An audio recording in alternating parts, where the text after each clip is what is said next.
You ever wake up from a nightmare and for a few seconds it still feels real, your heart races, your body tenses, but then you realize it was just a dream?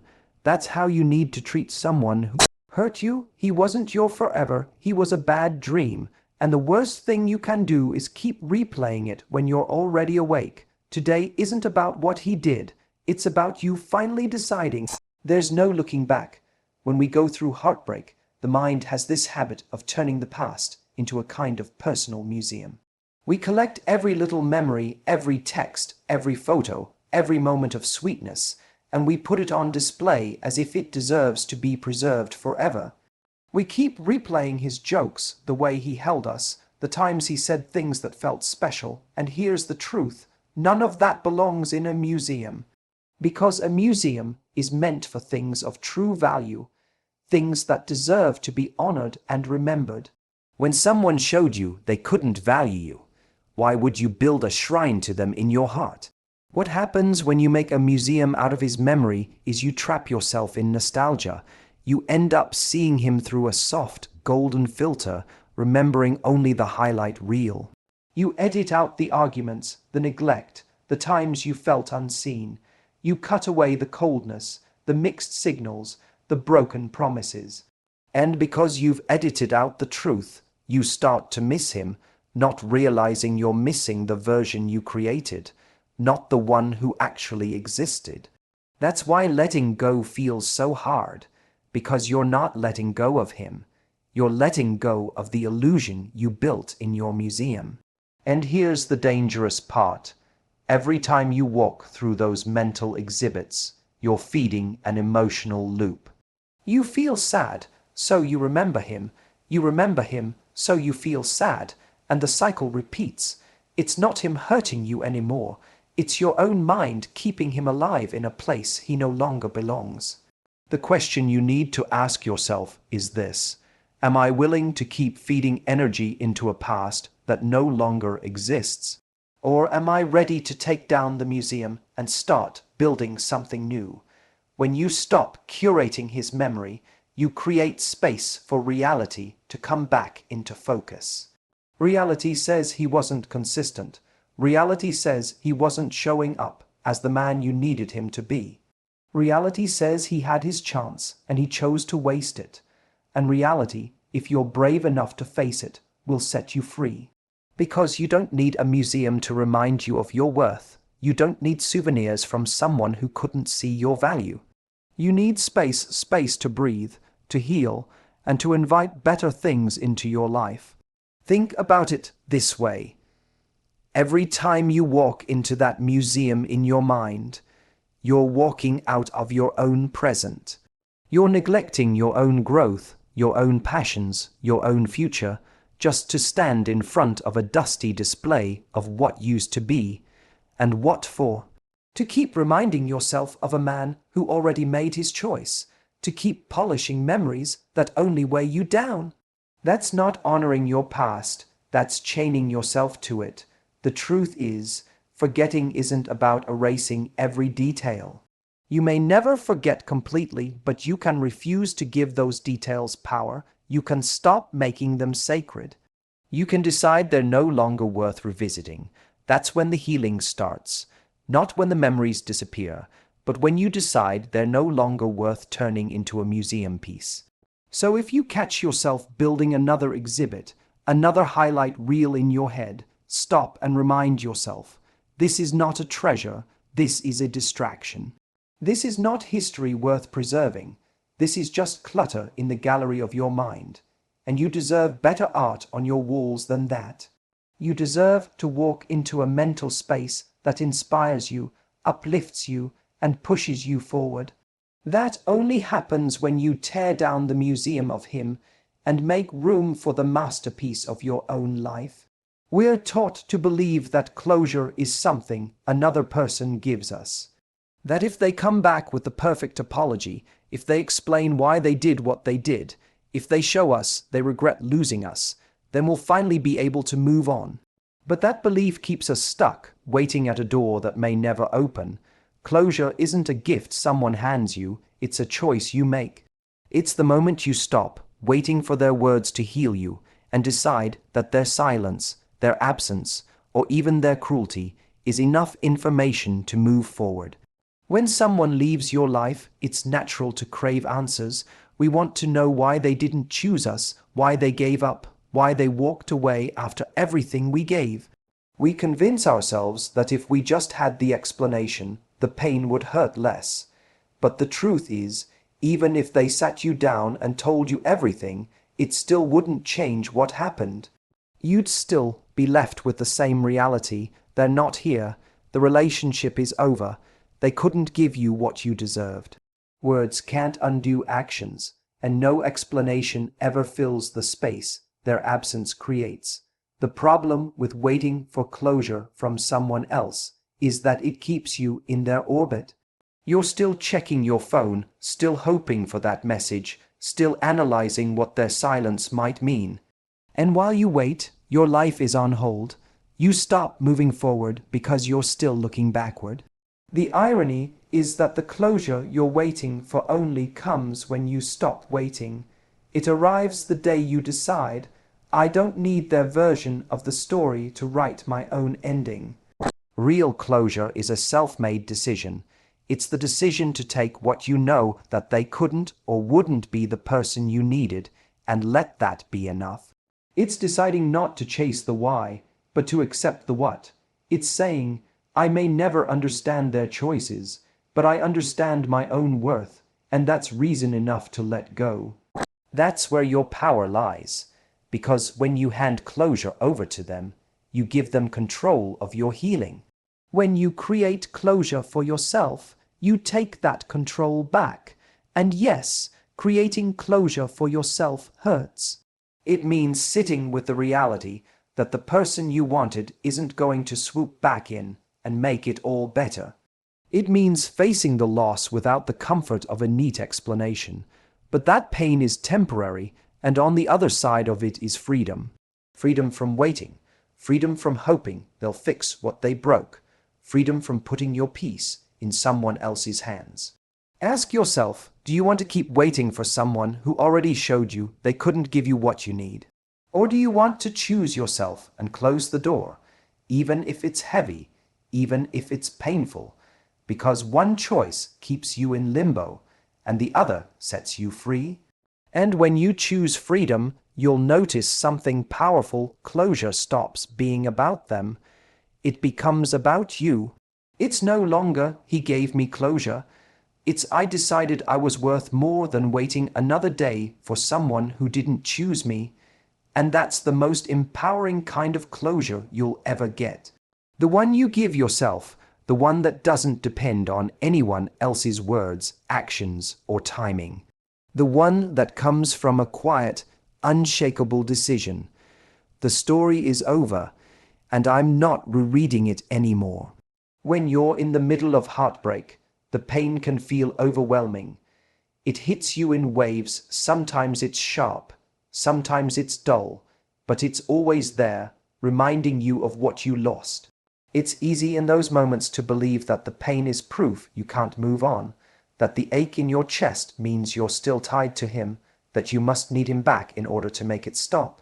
But pain doesn't mean you need him. Pain is a signal, not a life sentence. It's your body and mind's way of telling you that something important has shifted, that something you valued has been disrupted. Pain is information, not an instruction to run back to the person who caused it. Think about physical pain. If you touch a hot stove, your nerves scream at you to pull your hand away.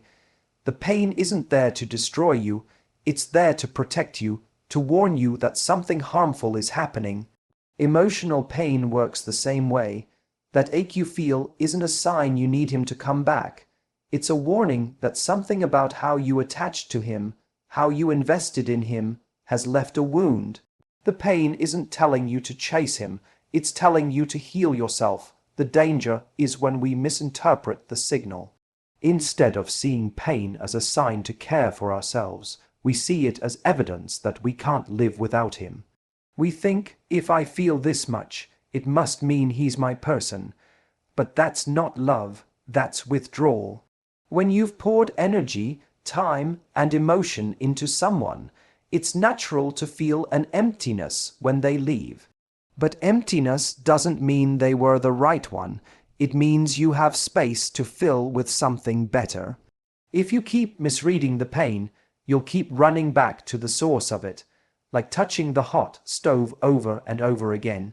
When you reframe pain as a signal, you start to take your power back. Instead of saying, "I'm broken because he's gone," you start asking, "What is this pain trying to teach me?" Maybe it's showing you that you gave too much of yourself away without getting the same in return. Maybe it's reminding you that you ignored red flags because you were afraid of being alone. Maybe it's waking you up to the fact that you need stronger boundaries, deeper self-respect, or a clearer idea of what you deserve. Pain is a teacher, but only if you're willing to listen instead of running back to the person who caused it. And here's the most important thing: pain fades. It doesn't last forever, even though in the middle of it, it feels endless. Just like physical wounds heal if you stop picking at them, emotional wounds heal if you stop reopening them by obsessing over him. The more you focus on your own healing by building new habits, leaning on supportive people, investing in passions that light you up, the less the pain consumes you. Slowly, it goes from a roar to a whisper, and then one day, you notice it's not there at all. The truth is, the pain you feel right now isn't your enemy. It's your ally. It's your system telling you, you deserve better than this. Don't settle here. Keep moving forward.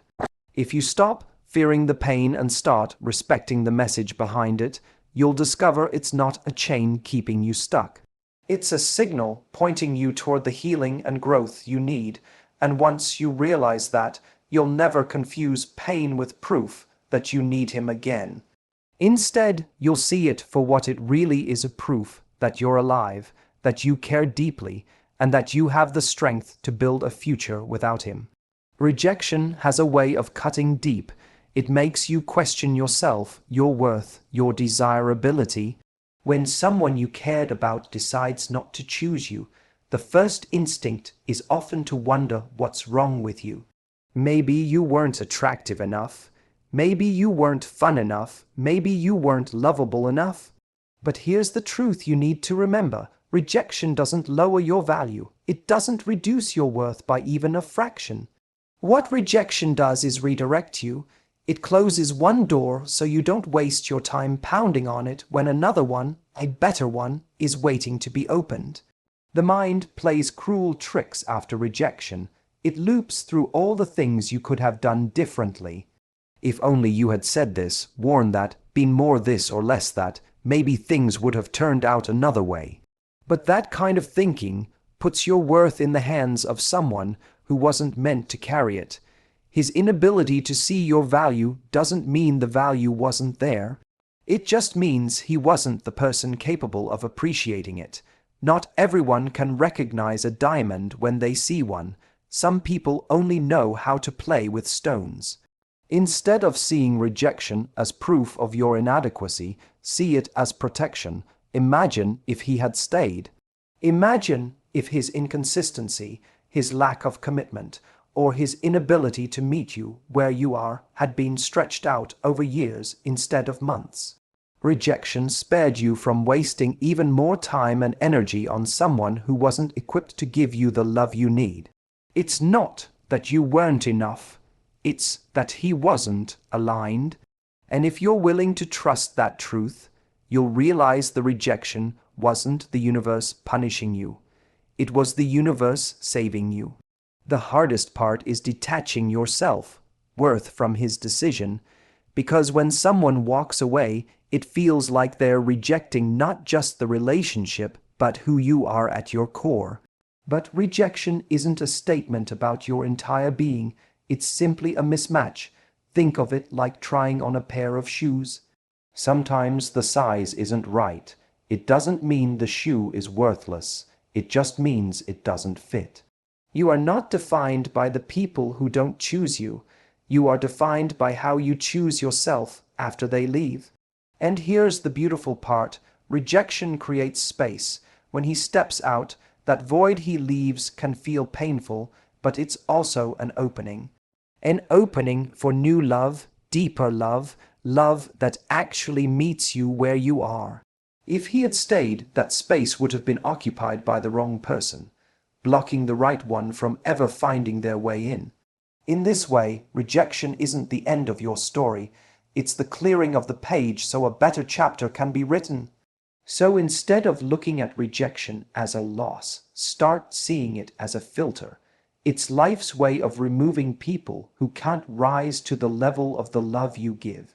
The wrong person leaving makes room for the right person to arrive, and when that right person comes, you'll understand why the others never worked out. You'll see that rejection wasn't about your lack of worth, it was about your destiny being protected.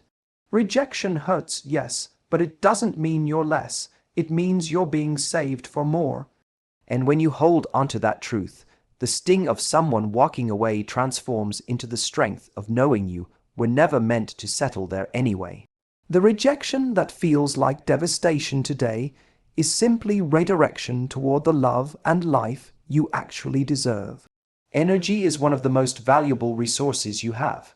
Every thought you entertain, every memory you replay, every minute you spend dwelling on the past is energy you're spending.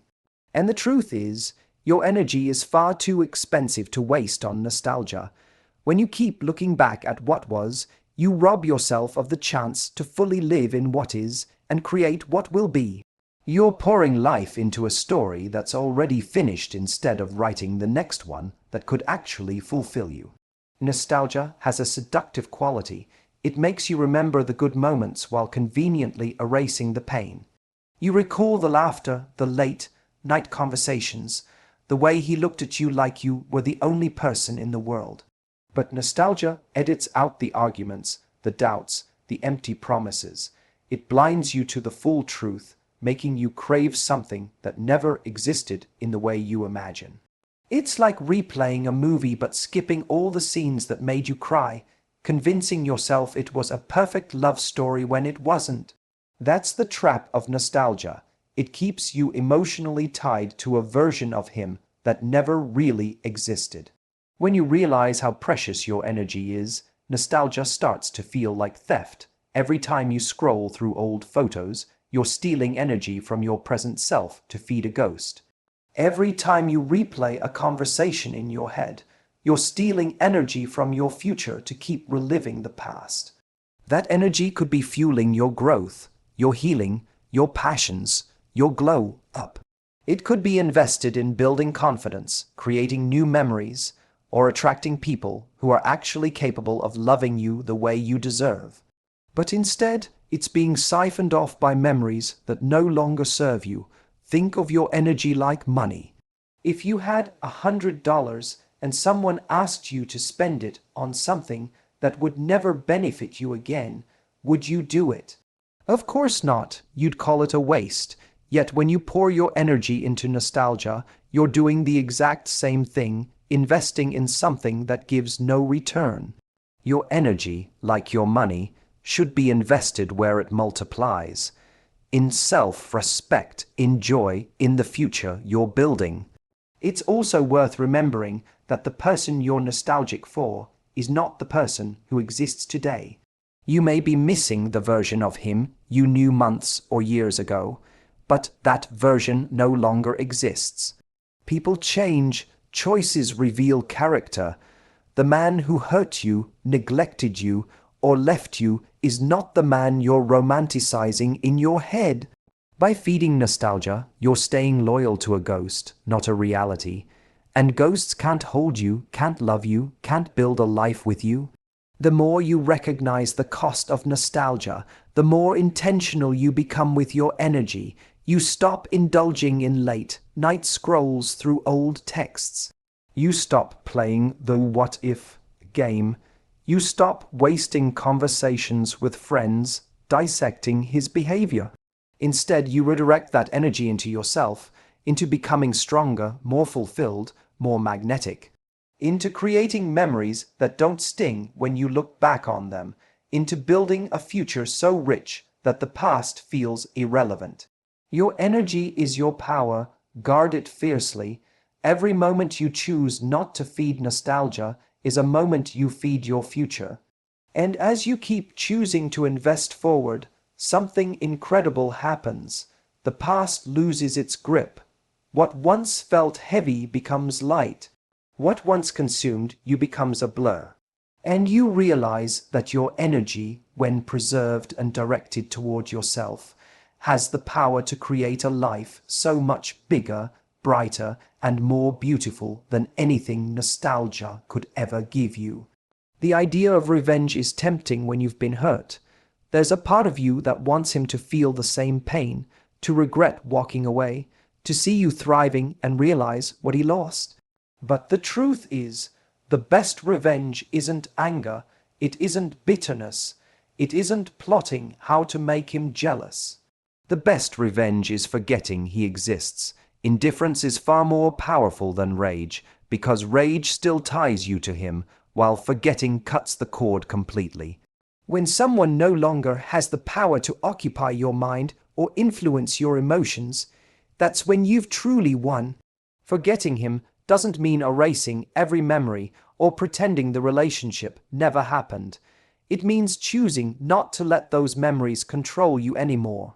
It's about reaching the point where his name doesn't sting, where seeing his face doesn't twist your stomach, where you're so invested in your own life that he barely crosses your mind. That kind of forgetting isn't about losing your past, it's about reclaiming your present. It's telling yourself, I won't spend another ounce of my time feeding energy into someone who no longer deserves it. Indifference is powerful because it starves the ego of the very thing it craves, attention. Many people expect anger after they leave. They expect you to still care, to still fight, to still ache for them. But when you stop reacting, when you stop caring, when you stop making them the center of your thoughts, you break the cycle. They no longer get to feed off the idea that they still matter to you. And whether or not they ever realize it, you know deep down that you've taken back control. The beauty of forgetting is that it's not about them at all. It's about you. When you let someone occupy space in your heart long after they've gone, you're carrying weight that isn't yours anymore. Forgetting is like putting that weight down.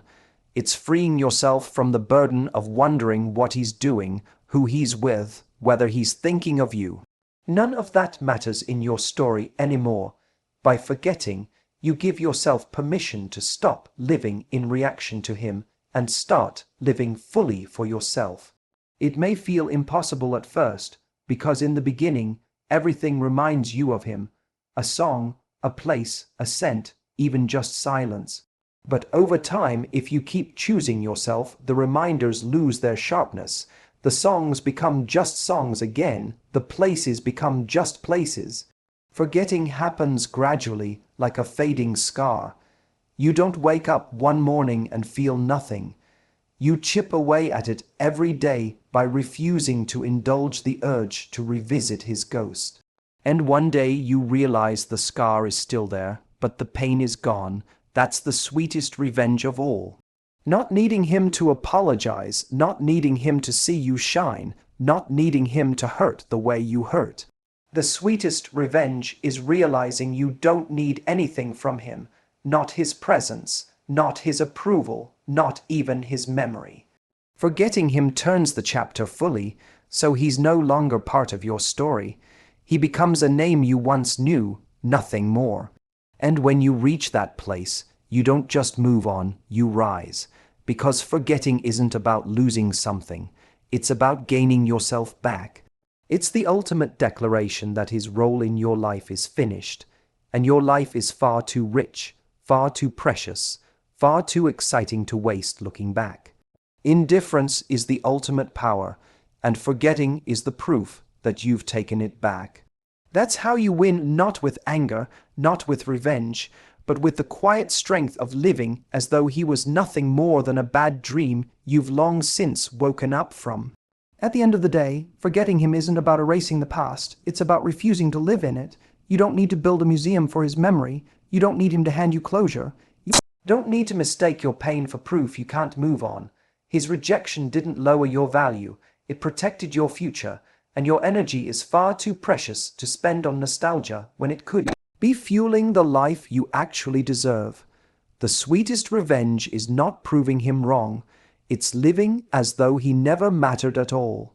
So, when you catch yourself looking back, remind yourself that chapter is over, he was a bad dream, and you're already awake. The future belongs to you, and there's no looking back.